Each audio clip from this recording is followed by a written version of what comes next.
The story begins with a father and daughter duo who were climbing the Troll Mountains in western Norway during their vacation. Upon reaching the mountain's peak, Tobias tells his daughter Nora about the legendary trolls. It is said that thousands of years ago, these giant trolls roamed the world. But one day, someone cast a spell on them, turning them into stone statues. Tobias, a believer in this ancient tale, was convinced that these trolls were still hiding in Norway's mountains and would one day come back to life. Hearing this, Nora became quite interested in the subject. But 20 years later, when Nora grew up, her belief in these stories and magic faded. Now she only trusted modern science. She had become a paleontologist. Paleontologists are scientists who study the remains of ancient creatures found beneath the earth to uncover information about the past. After 6 months of hard work, she finally found a remarkable fossil, and in her excitement, she decided to celebrate with her friends. Meanwhile, construction work was rapidly progressing in the mountains to build a metro station. To create the metro route, explosions were being carried out in the mountains, which led many people to oppose the construction. But ignoring them all, the engineers continued with the explosions. However, when they reached the inside of a cave, they heard some strange sounds. Before they could comprehend anything, the ground suddenly began to shake violently. Moments later, the engineers' eyes fell upon a massive and terrifying monster, and they immediately started running to save their lives. But due to the debris from the mountain, they were trapped inside the cave. Within a short time, news of this accident reached the headquarters of the Norwegian military. The general then sent a jet plane to take clear pictures of the site so they could better understand what had happened. Along with this, the general ordered that the Prime Minister be informed about the incident. Soon after, the Norwegian Prime Minister, along with his advisor Andreas, hurriedly headed toward the military base. On the way, they met the defense minister, who told them that at least 50 people had died in the accident. They were then shown some pictures of the site, which revealed large holes in the ground.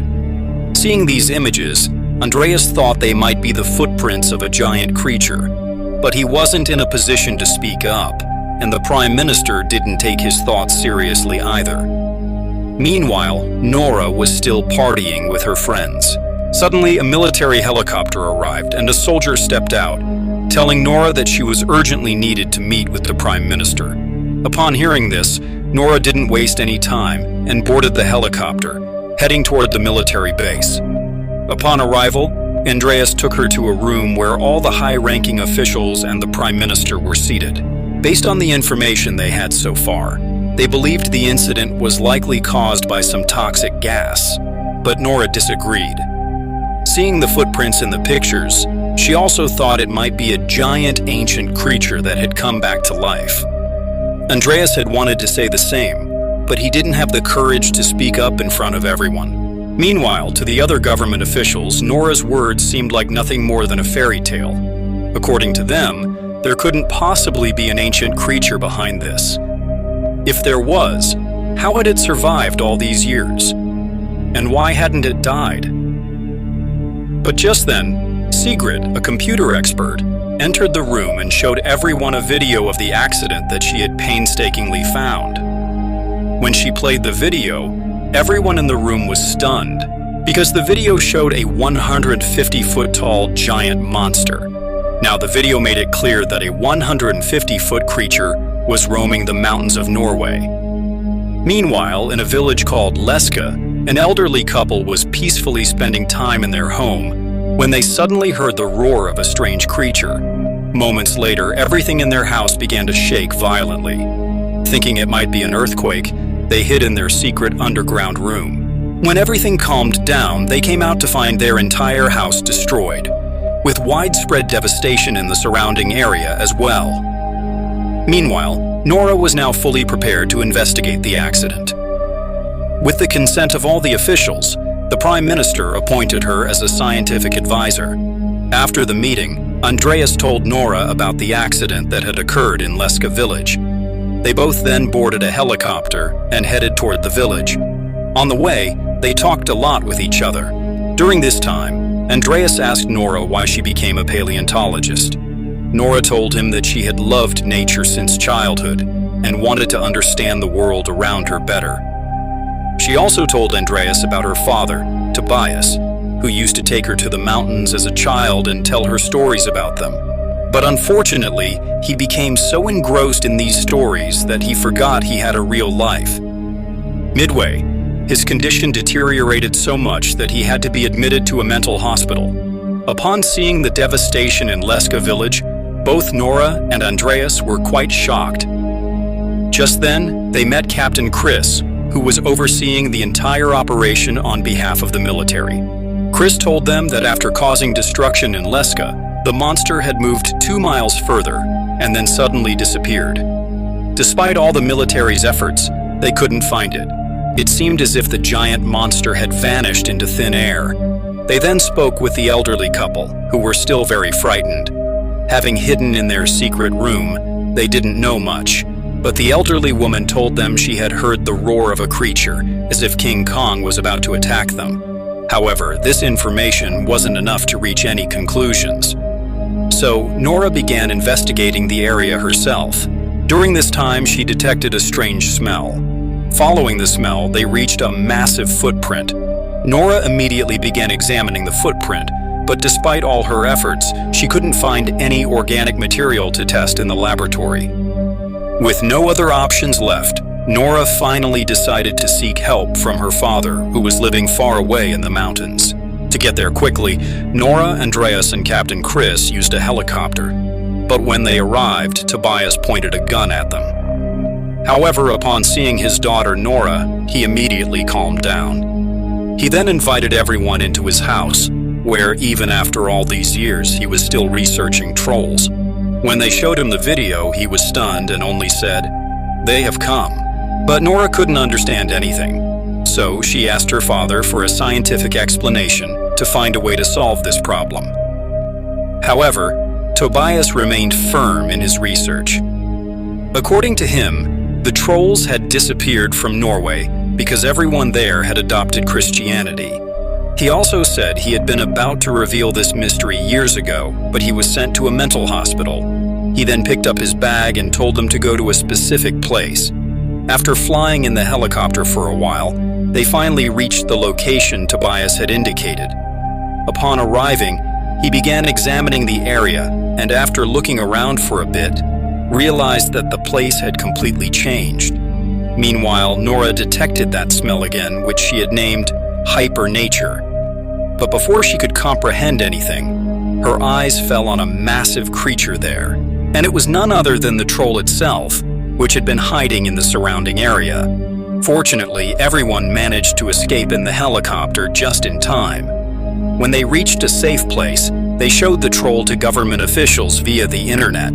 Everyone was shocked to see such a massive troll. Now that everyone started believing that trolls existed, the Prime Minister launched a military operation against them, led by Captain Chris. Upon receiving the Prime Minister's orders, the military immediately launched a deadly mission against the troll. But even the military's most powerful missiles couldn't harm the troll. They were unable to do anything to it. When the troll ate a soldier, Tobias stepped forward to calm it down. The troll initially listened to Tobias, but suddenly more military units attacked it, causing the troll to become enraged and turn toward the units. Its tail swung straight toward Tobias, severely injuring him. Seeing this, Nora immediately rushed to her father, but before she could say anything, Tobias passed away. That night, Nora was crying while reading her father's diary, hoping to find a way to stop the trolls. After hours of reading, she learned that trolls often destroyed churches because they couldn't stand the sound of their bells. When Nora shared this plan with the government officials, they initially thought she was crazy. Nora said, "Missiles aren't working, so we need to think differently." The Prime Minister then gave her permission to proceed with the plan. Soon after, 4 military helicopters carrying large church bells headed quickly toward the troll. Nora's plan initially showed success, but the troll soon regained control and destroyed all 4 helicopters. Now it became so enraged that it began causing destruction everywhere. News channels worldwide started covering the story, spreading panic among the public. At that moment, The Prime Minister declared a state of emergency in Oslo and ordered the rapid evacuation of the city and surrounding areas, as the troll was quickly approaching Oslo. Due to the failed plan, Nora was sacked from her position as scientific advisor. Meanwhile, Andreas learned about the government's next plan, which involved detonating large bombs in the cities around Oslo to destroy the troll. But Andreas had no power to stop it, so he resigned from his unnecessary job. Thousands of people were fleeing their homes and cities, including Nora and Andreas. Meanwhile, Nora felt sad that she couldn't save the country from this crisis. For this reason, she started reading her father's diary again. This time, her attention fell on the word sing, which was repeated multiple times. When she discussed this with Andreas, he told her that Sing Ding was actually a prince who lived in a palace in Oslo and was the richest person in the country at the time. Now, Nora felt that they might find some clues in the palace, so she immediately asked Andreas to turn the car toward the palace. Upon reaching the palace, they met Rake Sinding, who had been waiting for them. He took them inside the palace and finally revealed the mystery of Norway's trolls. In fact, Tobias was completely right, and in ancient times, trolls roamed the lands of Norway. Sinding then took them to an underground cave, where he revealed that he had personally ruined Tobias's career to keep his truth from being exposed. When Tobias got too close to the truth, Sinding had him sent to a mental hospital. The mystery was actually the skeletons of trolls buried beneath the palace, which Sinding had kept hidden from the world for years. Moreover, the palace was built over the cave of the Troll King, whose entire family had been killed by Christians. The troll currently causing destruction across the country was none other than the Troll King himself, who was simply trying to return to his home. Sinding then told them that family was the most important thing for trolls, and during Norway's Christianization, the Troll King was forcibly sent to the mountains. Now, due to the explosions, he had returned and was coming to Oslo to reunite with his family. Nora and Andreas were even more shocked when they learned that the skeletons of the troll family were lying right in front of them. When Nora shone a UV light on them, their bones suddenly began to melt, meaning trolls couldn't withstand UV light. Nora then asked Sinding for his largest vehicle, and Sinding handed her the Queen's favorite truck. She then called Captain Chris to explain the plan, which involved luring the Troll King into a trap and attacking him with UV light. For this, they needed many large UV lights. Meanwhile, Andreas immediately called his friend Sigrid, telling her to delay the Oslo bombing plan by any means. Fortunately, Sigrid was a skilled hacker and quietly hacked the missiles to stop their launch without anyone knowing. Meanwhile, Nora and Andreas drove their truck carrying the skull of the Troll King's child, deliberately trying to attract the Troll King's attention. They only wanted to lead him to the UV light trap. When the troll broke the skull, he realized that none of his family was alive anymore, which made him even angrier. Meanwhile, Sigrid was caught hacking at the military base. But the general, understanding her intentions, canceled the plan, as many civilians were still in the area and would have died in the explosion. Meanwhile, Nora and Andreas somehow succeeded in luring the troll to the light trap. When he arrived, Captain Chris's entire team turned on their lights together. Their plan succeeded, as the troll slowly began to burn. But seeing him suffer in such agony, Nora's heart suddenly changed, and she turned off all the UV lights one by one because she wanted to save his life. But it was too late, as the sun rose at that moment. As the sunlight hit him, the Troll King weakened, fell to the ground, and turned into stone. Seeing his death, Nora felt deep sorrow inside. While everyone was celebrating, Andreas and Nora were still wondering if there were more trolls alive in the country. Just then, the Prime Minister arrived and was very pleased with Nora's work. A few days later, their fears came true. Suddenly, many stones began to move again, and now another troll was fully prepared to wreak havoc on the people of Norway. And with that, the story ends. See you in the next video with the story of another interesting movie. Thank you.